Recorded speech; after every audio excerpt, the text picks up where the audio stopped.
নাই। আমরা ফুলাফান লইয়া স্কুলে যাইতে অনেক অসুবিধা হয়, নিজে বাজারহাট করতে অসুবিধা হয়। হ্যাঁ, সাইডে দিয়ে একটা রাস্তা নাই, গরু এখানে এই সামনে আউট সিগন্যালের এখানে তাকে লইয়া রেলগেট পর্যন্ত 4-5টা গরু মরছে, মহাদেবের সার মরছে, মানুষও মরছে। আগে অনেক আগে মানুষও মরছে, তখন ছোট লাইন আছিল, এখন তো বর্গে যাইছে, এখন খালি গরু মরে, ছাগল মরে। আমরা ফুলাফান লইয়া যাইতে পারি না, আমরা বিভিন্ন ধরনের অসুবিধা হয়, এদিকে বাজারহাট করতে পারি না। আমরা তো রেলের জায়গাত ভোট দেই, সবকিছু তো আমরা করি, রেলের জায়গাতে আমরা কেন পাইতাম না? কত কষ্ট হয় আমার। আজকে থেকে লইয়া 1 বছর আগে 2বার হাট ব্লক হয়েছে, আমি গাড়ি লইয়া যাইতে পারি না। এখানে সব মুসলিম মানুষ আমার বইয়া লইয়া গেছে, একটা গাড়ি নাই। একটা গাড়ি তো বাদ দাও, বড় গাড়ির দোকানে একটা রিক্সা তো ঢুকতো, তাও রাস্তা নাই। আমরা অতটুকু বিনতি করি, মানে সরকারের কাছে, রেল সরকারের কাছে, রেলের সাইডে দিয়ে একটা রাস্তা আমরা দেও, ওটা আমরা চাই। ছাত্ররা ওরকম যায়, সাইডে দিয়ে দাঁড়াইয়া থাকে, মানুষের বাড়ির দিকে ঢুকিয়ে যায়। এই গ্রামের নাম হচ্ছে চুড়াইবাড়ি, এটা পূর্ব চুড়াইবাড়ি পঞ্চায়েতের আন্ডারে। তো এই গ্রামে মানে রাস্তার প্রচন্ড সমস্যা, মানে মানুষ চলাচলের ক্ষেত্রে স্বাধীনতার প্রায় 77 বছর অতিক্রান্ত হয়ে গেলেও কিন্তু এই গ্রামের মানুষের যাতায়াতের অসুবিধা কমেনি।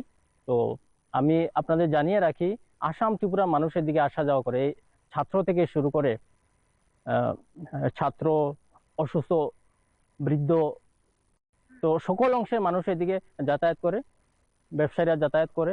তো এই এখানে আমরা মানে রেল রাস্তা দিয়ে প্রচন্ড কষ্টে, রেলের লাইনের উপর দিয়ে হেঁটে যেতে হয়, মানে খুব কষ্ট। ছাত্ররা এই মানে কোনো কোনো দিন আমরা বাচ্চাদের স্কুলে পাঠাই না, এই মানে হঠাৎ চলে আসে ট্রেন, এখন বলে কয়ে আসে না। এবং ছাত্র তো আর দেখবে না যে ট্রেন কোন দিকে আসছে না আসছে, সে যদি লাইনের উপর দিয়ে যায় তখন ট্রেন হঠাৎ চলে আসে। তো আমরা ভয়ে অনেক সময় ছাত্রদের স্কুলে পাঠাই না, এবং আমরা যে আরো করতে হয় মানে খুব ভয়ে আমরা দিনে দিনে ঘরে ঢুকে যাই। এই গ্রামবাসী মানুষ আমরা দিনে দিনে ঘরে ঢুকে যাই, কারণ রাত্রিবেলা এদিকে রাস্তাও নেই, লাইটের সমস্যা, জলের সমস্যা, প্রচন্ড সমস্যার মধ্যে আমরা অতিবাহিত হচ্ছে এই গ্রামটা। প্রায় 500-600 পরিবার সাফার করছে এই রাস্তাটার জন্য। পায়ে হেঁটে আমরা, যদি কেউ এখানে মানে অসুস্থ হয়, আমরা এরকম ধরে নিয়ে গিয়ে গাড়িতে উঠাতে হয় চুড়াইবাড়ি তেমাতার ওইখানে, মানে খুব কষ্ট। আমরা পঞ্চায়েতে জানিয়েছি, ব্লকে জানিয়েছি, তারপর সবচেয়ে বড় ব্যাপার আমরা সিএম হেল্পলাইনেও জানিয়েছি। সিএম হেল্পলাইন থেকেও কোনো ধরনের পদক্ষেপ নেওয়া হয়নি। তো আমরা মানবিকভাবে ত্রিপুরা রাজ্যের মুখ্যমন্ত্রীর কাছে বিনীত আবেদন, যাতে এই এদিকের মানুষের আসা যাওয়ার ক্ষেত্রে একটি পায়ে হেঁটে যাওয়ার রাস্তা তৈরি করে দেওয়া হয়, এটাই আমাদের বিনীত নিবেদন। পরেই তার রাস্তার দরকার। সে চিন্তা করুন, গর্ভবতী মহিলা এখান থেকে, সে যদি হঠাৎ অসুস্থ হয়ে পড়ে, তাকে কিভাবে নিয়ে যাওয়া হবে? তো এটাই সমস্যা আমাদের। কিছুদিন আগে একটি ষাঁড় মারা গেল, গত পরশুদিন একটা ছাগল মারা গেছে। এরকম প্রত্যেক মাসে 4টা-5টা গবাদি পশু সহ ছাগল, ভেড়া, এরকম প্রত্যেকদিন মারা যায়। অনেক মানুষ মারা গেছে এখানে। এখানে যেমন কানে শুনে না, অনেক মানুষ হেঁটে যাচ্ছে ওইদিকে, তো ট্রেন আসলে সে শুনতে পায় না, তো অবভিয়াসলি সে মৃত্যু হবেই তার। এখন রাস্তা না হওয়ার কারণে এটা বলতে গেলে আমরা ধরে নিচ্ছি এখানে মানে পঞ্চায়েত থেকে আমাদের যা বললো যে এটা রেলের জায়গা, তো রেলের জায়গার সব দিকে রাস্তা আছে, রেলের জায়গার সব দিকে রাস্তা আছে। আমি দেখেছি চুড়াইবাড়ি সহ বিভিন্ন জায়গায়, আমি রেল রাস্তার পাশেও মানুষ হেঁটে যাওয়ার রাস্তা আছে, কিন্তু ব্যতিক্রম এই গ্রামটা, ব্যতিক্রম এই গ্রামটা। এই গ্রামের নাম হচ্ছে চুড়াইবাড়ি। চুড়াইবাড়ি রেলওয়ে গেট থেকে যে আসাম যাওয়ার যে সংযোগ স্থল, সেই রাস্তাটা। আমরা আইছি আসাম পাচ্ছি, রাস্তা নাই হরিয়া, তো গাড়ির অসুবিধা, গাড়ি আইবার দিকে আয় না, এর থেকে তো আটিয়া বাজার লাগে। লোকাল মানুষ তো যাইবা রেলে দি যায়, আর কেমনে যাইতা সাইকেল লইয়া গেলেও লিখে দি যাইতা গিয়া, কোনো সময় গাড়ি আর যাইতা পারডা না। তো রাস্তা ভালো হইল, লরু আটিয়া যাইতে বালা নাই, সবর লাগিও বালা, আমরা লাগিও বালা, আরো ড্রাইভার মানুষ আছেন তারার লগে অসুবিধা বালা।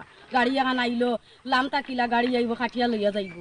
সমস্যা হইলো রাস্তা, আমরা বাড়ি থেকে বাইরেবার কোনো রাস্তা নাই। দীর্ঘদিন ধরে আমরা রাস্তার লাগে আমরা বাড়ি থেকে বাইরে দিতে পারছি না, অসুখ বিসুখ তারপরে আগুন টাগুন লাগলে পরে যেন বিপদে আপদে আমরা বাইরের থেকে বাড়ির থেকে বাইরে যাওয়ার কোনো আমাদের কোনো রাস্তাই নেই। যেমন 2 বছর আগে আমার নিজেরই স্ট্রোক হয়েছিল, ব্রেন স্ট্রোক হয়েছিল, আমার বাড়ি থেকে বইয়া নেওয়া হয়েছে। তখনই আমি চিফ মিনিস্টারের কাছে এই ব্যাপারে আমরা লেখছিলাম ওটা রাস্তার লাগে। চিফ মিনিস্টার সাথে সাথে এটার অ্যাকশন নিছেন, পিডাব্লিউডি দিয়েছেন। পিডাব্লিউডি দেওয়ার পর এটা গেছে ব্লক থেকে পঞ্চায়েত আইছে, পঞ্চায়েতে আওয়ার পর কইল যে আমাদের রাস্তা দিব করিয়া, রেগার শ্রমিক দিয়া করিয়া দিব। এর বাদে তারা কইতেছে না এটা রেলের জায়গা হয় না রাস্তা।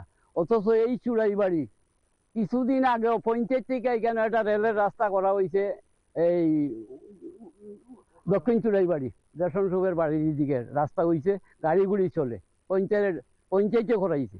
অথচ আমরা এদিকে হাজার হাজার মানুষ যাতায়াত করি, আমাদের প্রতিটি মুহূর্তে আমাদের তো ইদানিংকালে ইলেকট্রিক ট্রেন চালু হইতেছে, আমরা তো বাড়ি থেকেই বাইরে পারতাম না। তা আমাদের কথা হইল সরকার তথা উদ্বোধন কর্তৃপক্ষ যাতে অন্ততপক্ষে আমাদের পায়ে হাঁটিয়ে যাওয়ার অন্ততপক্ষে একটা রাস্তা করিয়া দেব। রেলের প্রচুর জায়গা আছে, ইচ্ছা করলে পারে। নেতাজিপাড়া এখানে পঞ্চায়েতের 2 একজনে কইল যে রেলের জায়গা দিয়ে হয় না, অথচ আপনারা যে রাস্তা দিয়ে ঢুকছেন এটা রেলের জায়গা। আর আমি যখন বাড়ি কিনি তখন আমরা এই পিছনে দিয়ে বাইরে যাইতাম, রাস্তা আছিল, আস্তে আস্তে এগুলা দখল করিয়া মানে রাস্তা বন্ধ করিয়া রাখি। এখানের লগে কাছাড়েরও যোগাযোগ আছে, করিমগঞ্জ ডিস্ট্রিক্টের যোগাযোগ আছে।